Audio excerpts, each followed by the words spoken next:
It's a Saturday night. I'm sitting here with a nice glass of Cabernet and my kitty cat Miles. Say hi, Miles. Thanks, dude. I just finished running the Halo Reach campaign on Legendary difficulty solo with no deaths, so I thought I'd throw those vids up. Level by level. I didn't do the whole thing from start to finish. That would be fucking nutballs.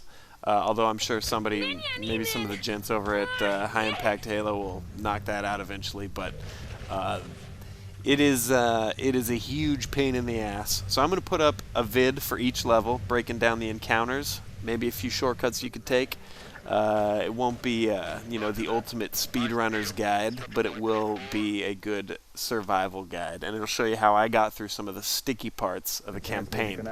Before I start into a level breakdown here, there's a few ground rules to surviving Legendary without dying, alright? I've got 3 basic rules. I'm sure there's more, and I'll probably come up with like 50 more, but either way. Alright, number 1, don't stick your head out. If you're not sure about a situation, what does De Niro say? If there is a doubt, there is no doubt. I don't even know if that's De Niro, but it's a fucking sweet quote. And it applies. You will get your ass split like a ripe melon in Legendary. So you've got to play it so cautious. Alright, number 2, respect the plasma pistol. It is your best friend. I got stuck a couple times without one, and one time in particular I remember I lost 90 minutes. I lost 90 minutes of playtime on a level because I died for the lack of a plasma pistol. These things are your best friend. They're part of the noob combo. If you're not a Halo 2 or 3 vet, the noob combo is an overcharged plasma pistol to a shielded opponent, followed by a weapon swap and a headshot from, in this case, a pistol or a DMR. Boom, noob combo. 2-hit kill on what would otherwise take tons of rounds. Alright, number 3, not as huge, but still a big assist. I always turn on campaign scoring. Helps out a lot, especially when you're running on your own, because you get a kill confirmation down in the corner of your screen that you wouldn't normally get. So you can be shooting at dudes a mile away with a Warthog turret, and you'll see if you're killing them when you couldn't normally tell. So that's my three ground rules. Don't stick your head out, keep track of the plasma pistols, and turn on campaign scoring for the kill confirmations. Let's start on the first level here. Listen up, noble team. Level 1, I guess technically it's level 2, the first playable level, Winter Contingency. This is a great one to start with because it is simple. Here's what you do for the first 2/3 of the map. You're going to land while your dudes are blabbing about distress calls and beacons and Marines in trouble. You're just going to start sprinting. You're going to sprint all the way through the map. When enemies start showing up, you're going to skirt to the right.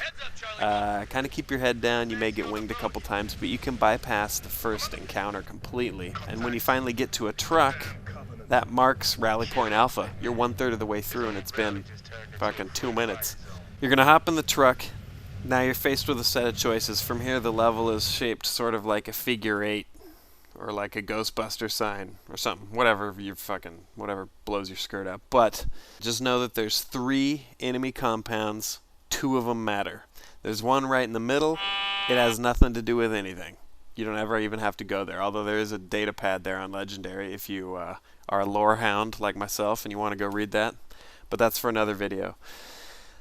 The other 2, one's to the left, down on the river. The other's kind of way out to the right, up behind the mountain. Alright? Now just know that whichever one you go to first, the one you didn't go to is going to be where you're going to find the Marines. So, personally, the base up behind the mountain is much more defensible. So I head left first, drive by the river compound, spawn the enemies in, and then just keep on driving around till I get up to the mountain. Where dropships start coming in and you can throw down against these enemies. This encounter, good first encounter because it gives you a little geography to work with. You're introduced to, at this point, a couple of the elites and a field of grunts. Really no problem here. There's a DMR on the ground in the gate. I like to pick off the grunts first and then head out to the rocks. It gives you an elevated position. You can kind of control where these plasma pistols are dropping. This is another little tactic. Roll it into your plasma pistol strategy. I like to make sure that I always let a grunt or a jackal through far enough so that I can pop out, grab the dropped plasma pistol without exposing myself too much. So don't always be killing the grunts and the jackals at 200, 300 yards. Sometimes you want to let some of them cruise in a bit so you can pick up their gun without hanging your cheese out to dry. Don't even know what that means, but dry cheese is no good. So anyway, you're going to stomp all over these guys. Falcons are going to land. You're going to all pile in. Now you're moving on to the end of Rally Point Alpha here, where you have a little bit of a showdown in a courtyard.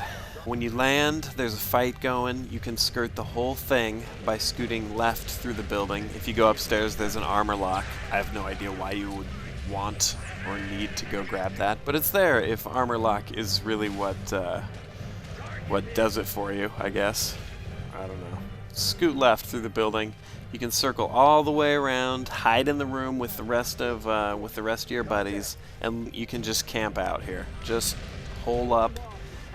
Kat has to hack the door. It's going to take her a few minutes. It's going to turn into like absolute fucking Vietnam outside that door, but you can just chill. If you want to speed up the process, feel free to like peek around the edge, plug some guys, but know that you're doing it at the risk of one of them throwing a plasma grenade in there or something, and you not being able to get out of the way, and then wishing that you'd picked up that armor lock upstairs. A couple minutes go by. Kat's going to hack the door. The interior door will open, and you're free to advance. Now you're inside the comm station. You're facing an elite with a dozen grunts, some jackals. It's pretty serious little ground force in here. First thing you gotta do, make sure you don't do what I did and miss the DMR rack to the right out of the gates. You've got like tons of ammo right there. Lots of plasma pistols laying around once you start in on these grunts. Drop some grenades, you get some overkills, whatever. Some people like to kill the elite up front, because then they don't have to face him later. But I say fuck that. He's got a concussion rifle, at least he does usually, and he's no problem to fight later. In fact, you can do it with much less risk to yourself, in my opinion. So I say let him go. Kill the grunts, he'll run away. Keep plowing through the grunts. Eventually you will come to the final room. It looks a little like this. Now, down to the left, you'll see a drop shield and a shoddy. Again, you know, if you want, go grab them. If it's like your whoopee, your little twisty blanket when you're a baby, you gotta have the drop shield, then I guess go get it, but it's fucking unnecessary. You have a plasma pistol, you have a DMR at this point, that's all you need. Be aware that you're gonna be fighting two elites, the one with the concussion rifle that you let go, and one with a sword. Typically, that's a little intimidating, but whatever, you got this. In the center of the room, there's some pistons, like little platforms that are moving up and down. I've seen some people hop up on those and then, you know, kill the sword guy from the safety of the fucking whatever.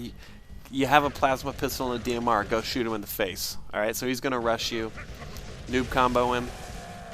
The dude in the back who you let go earlier he's working on the comm station. He looks like it, I mean, he's hitting it like it's a fucking vending machine that won't give him his Cheetos. Give me my Cheetos! Motherfucker! What? Run back there, noob combo the Cheeto monster. Wham, bam, thank you, ma'am. Put your balls in his mandibles, and you are done. Move it on. I'm going to be putting up a vid for each level on Legendary Solo No Deaths. And believe me when I tell you, these levels get fucking hairy. They get hairy like Hutch's chest in a V-neck Christmas sweater, which hopefully we'll get to see later this year, because it's almost holiday time. I know you're with me, you guys.